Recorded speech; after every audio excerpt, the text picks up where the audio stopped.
రంగారెడ్డి జిల్లా కలెక్టర్ మరియు సమాచార పౌర సంబంధాల శాఖ, సాంస్కృతిక శాఖ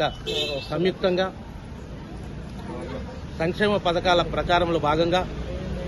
అనాజ్పూర్ గ్రామ ప్రజల కోసం ఈ ప్రత్యేక కార్యక్రమంలో ప్రభుత్వ సంక్షేమ పథకాలు అలాగే పరిసరాల పరిశుభ్రతపైన ప్రజలకు వివరించాల్సిన అవసరం ఉంది కాబట్టి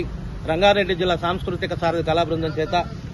పరిసరాల పరిశుభ్రతపైన ప్రజలందరికీ అవగాహన పెంచడం కోసం ఇప్పుడు అపూర్వ గలం ద్వారా ఒక చక్కటి గీతాన్ని విందాం. ఇంటి చుట్టుపక్కల చెత్త చెదారము, ఈగలకు దోమలకు పక్క